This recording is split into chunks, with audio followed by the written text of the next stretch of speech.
வணக்கம். மாலை முரசு செய்திகளை விரிவாக பார்ப்பதற்கு முன்பாக முதல் தலைப்புச் செய்திகளை பார்க்கலாம்.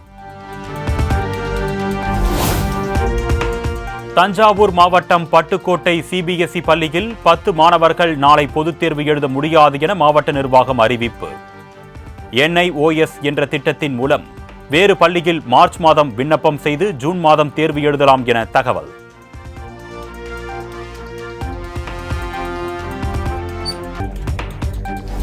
தஞ்சாவூர் மாவட்டம் அதிராம்பட்டினத்தில் அங்கீகாரம் இல்லாத சிபிஎஸ்இ பள்ளியில் படித்ததால் தேர்வு எழுத முடியாமல் தவிக்கும் மாணவிகள். மாவட்ட ஆட்சியர் அறையின் முன்பு தர்ணா போராட்டத்தில் மாணவர்கள், பெற்றோர்கள் ஈடுபட்டதால் பரபரப்பு.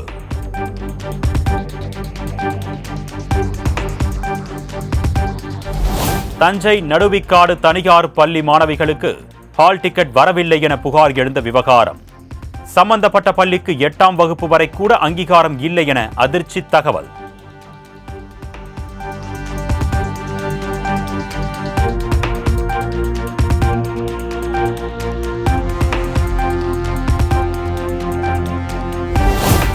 எட்டு மணி நேரத்திற்கு மேலாக போராட்டத்தில் ஈடுபட்ட மாணவர்கள் மற்றும் பெற்றோர்களிடம் தஞ்சை ஆட்சியர் பேச்சுவார்த்தை.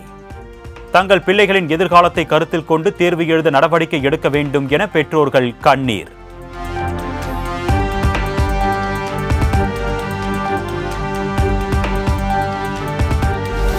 கேரள மாநிலம் திருச்சூர் அருகே பெடரல் வங்கி கிளையில் கத்தி முனையில் 15 லட்சம் ரூபாய் கொள்ளை. சிசிடிவி காட்சிகளின் அடிப்படையில் மாறு வேடத்தில் வந்த மர்ம நபர்களுக்கு போலீசார் வலைவீச்சு.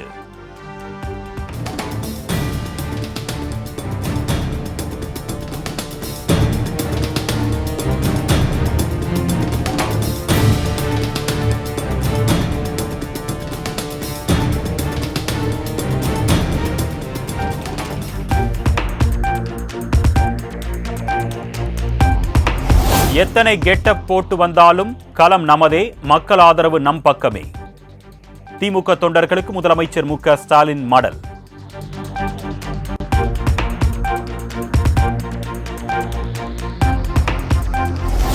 கோவை, மதுரை, ஓசூர், சேலம், வேலூர் உட்பட 136 நகரங்களை உள்ளடக்கிய திட்டம் உருவாக்கப்பட்டு வருவதாக முதலமைச்சர் மு.க. ஸ்டாலின் பேச்சு.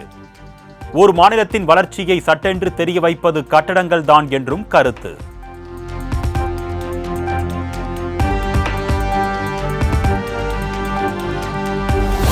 பாம்பன் பாலத்தை திறப்பதற்காக வரும் 28ஆம் தேதி பிரதமர் மோடி தமிழ்நாடு வர இருப்பதாக தகவல். பிரதமர் வருகைக்கான ஏற்பாடுகளை மேற்கொள்வதில் ரயில்வே துறை மும்முரம்.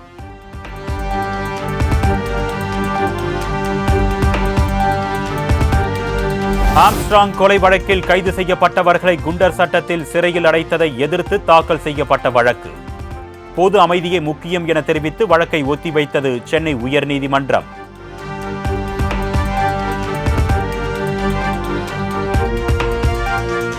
இன்னும் அதிகமான பெண்களுக்கு மகளிர் உரிமை தொகை வழங்க நடவடிக்கை எடுக்கப்பட்டு வருகிறது. துணை முதலமைச்சர் உதயநிதி ஸ்டாலின் பேட்டி.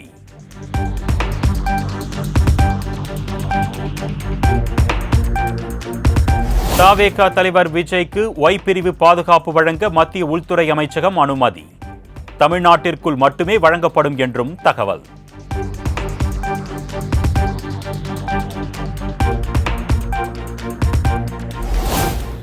கடலில் விதிகளை மீறி 5 நாட்டிக்கல் கிலோமீட்டர் தூரத்தில் மீன் பிடிப்பவர்கள் மீது வழக்கு பதிவு செய்யப்படும். தற்பொழுது வரை 208 பேர் கைது செய்யப்பட்டிருப்பதாக வனத்துறை அமைச்சர் பொன்முடி பேட்டி. இந்த 5 கிலோமீட்டர் நான் சொன்ன பாருங்க, இந்த 9 கிலோமீட்டர் நம்ம இந்த தூரத்தை விதிகளை மீறி அதுக்குள்ளேயே மீன் பிடிக்கிறவங்க மேலே அந்த மாதிரி செய்தவர்கள் மீனவர்களின் மீது மீன்வளத்துறையின் மூலமாக வழக்குகள் தொடரப்பட்டிருக்கின்றன. அதில் 208 பேர்களின் மீது வழக்குகள் இப்பொழுது நடந்து கொண்டிருக்கிறது.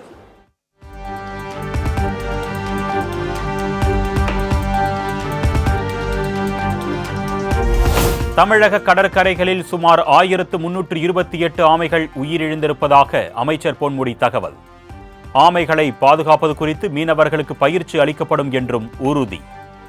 1076 கிலோமீட்டர் கடற்கரை தூரத்தில் கிட்டத்தட்ட 1328 ஆமைகள் உயிரிழந்திருக்கின்றன. இது முன்னால் இருந்த விட இப்போ கொஞ்சம் அதிகமாகத்தான் இருக்கின்றன என்பதை நாம்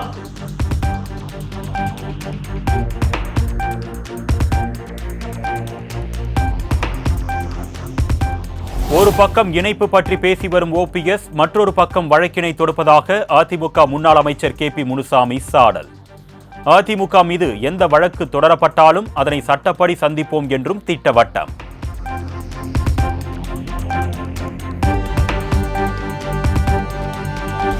நெல்லையில் மத்திய அரசை முதலமைச்சர் குறை சொல்லும் போது நயினார் நாகேந்திரன் வெளிநடப்பு செய்திருக்க வேண்டும் என்று பாஜக நிர்வாகி கராத்தே தியாகராஜன் கண்டனம்.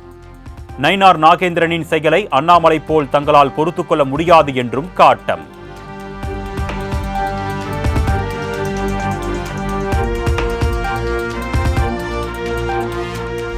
சபை நாகரிகம் என்று ஒன்று இருப்பதால் நான் ஒன்றும் சொல்லவில்லை. கராத்தே தியாகராஜனின் கேள்விக்கு நயினார் நாகேந்திரன் பதில். இதை பத்தி உங்களோட கருத்து என்ன? இதை பத்தி கருத்தே கிடையாது. ஒரே கட்சியில இருக்கிறாரு, நீங்க அந்த கூட்டத்தை வந்து முதல்வர் கூட்டத்துல இருந்து வெளியேறியிருக்கிறாரு. சபை நாகரிகம் ஒண்ணு இருக்குல்ல.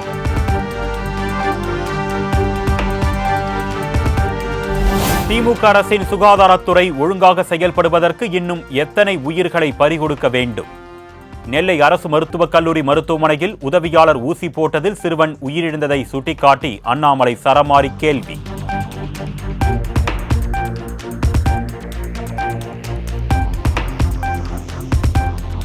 நெல்லை அரசு மருத்துவமனையில் நோய் பாதிப்பால் சிறுவன் உயிரிழந்தானே தவிர மருத்துவ பணியாளர் குறைபாட்டால் அல்ல. பாஜக மாநில தலைவர் அண்ணாமலை வடிகட்டிய பொய்யை பேசுவதாக சுகாதாரத்துறை அமைச்சர் மா சுப்பிரமணியன் காட்டம். சிகிச்சை பலனின்றி அந்த குழந்தை நோய் பாதிப்பால் இறந்திருக்கிறது. இந்த நிலையில் மருத்துவர்கள் இல்லாததால் அந்த மருத்துவமனையில் குழந்தை இறந்திருக்கிறது என்கின்ற ஒரு மிகப்பெரிய வடிகட்டிய பொய்யை ஒரு கட்சியின் மாநில தலைவர் சொல்லுவது என்பது எந்த அளவுக்கு சரி என்பது தெரியவில்லை.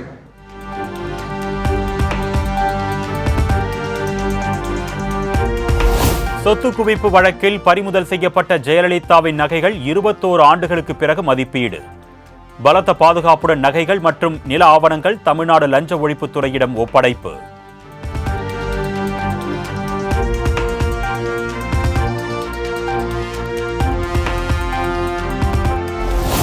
மக்களால் தேர்ந்தெடுக்கப்பட்ட மாநில அரசின் இறையாண்மையை அவமதிக்காதீர். கல்வி உள்ளிட்ட துறைகளில் தமிழகம் முன்னிலையில் இருப்பதால் எங்களுக்கு பாடம் எடுக்க வேண்டாம் என்றும் ஆளுநர் RN ரவிக்கு திமுக அமைப்பு செயலாளர் RS பாரதி பதிலடி.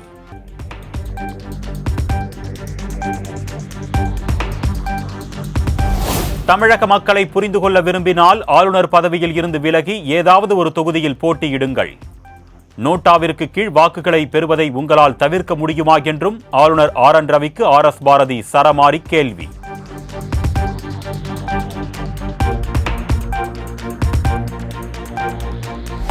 சென்னை உயர்நீதிமன்றத்தில் கூடுதல் நீதிபதிகளாக இருந்த லட்சுமி நாராயணன், வடமலை ஆகியோர் நிரந்தர நீதிபதிகளாக உயர்நீதிமன்ற மதுரை கிளையில் பதவியேற்பு. சென்னை உயர்நீதிமன்ற தலைமை நீதிபதி ஸ்ரீராம் பதவி பிரமாணம் செய்து வைத்தார்.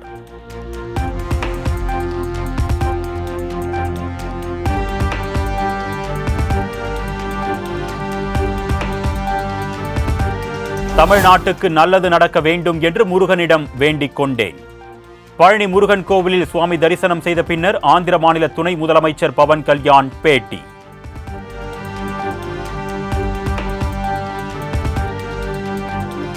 தமிழ்நாட்டுக்கு நல்லது நடக்குது. இது நான் எங்க போனாலும் சரி, கடவுள்கிட்ட என் பத்தி நான் கேட்கறது இல்லை. மக்களுக்கு நல்லதாகணும். நான் எந்த இடத்துக்கு நான் ரைட் ஃப்ரம் நான் குழந்தை இருக்கிறது டைம்ல இருந்து எப்பவுமே மக்கள் நல்லதா இருக்கணும். அது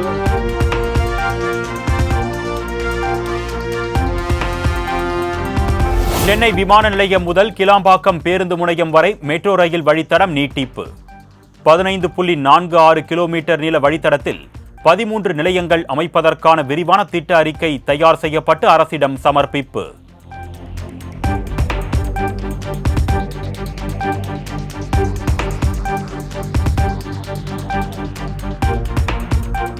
பாலியல் புகார் விவகாரத்தில் பணியிடை நீக்கம் செய்யப்பட்ட காவல் இணை ஆணையர் மகேஷ்குமாரின் மனைவி டிஜிபியிடம் புகார்.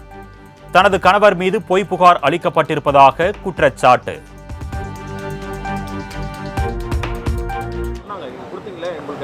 ஏற்கனவே நேற்று சொன்ன அதே தான்ப்பா, அதே தான் நாங்கள் இன்னைக்கு எங்களுக்கு ஒரு பெட்டிஷனாக கொடுத்துருக்கோம். வேற கம்ப்ளைண்ட் இப்படி நாங்கள் வந்து பாதிக்கப்பட்டவங்க ஃபேக்காக எங்கள் மேலே ஒரு கம்ப்ளைண்ட் இப்படி பண்ணியிருக்காங்க. அவங்க எங்கள் மேலே எந்த இதுவும் இல்லை.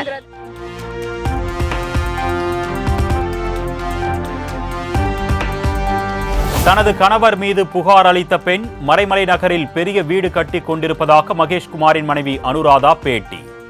25 லட்சம் ரூபாய் கேட்டு மிரட்டி வந்த நிலையில் பணம் கொடுக்காததால் பொய் புகார் அளித்திருப்பதாகவும் குற்றச்சாட்டு.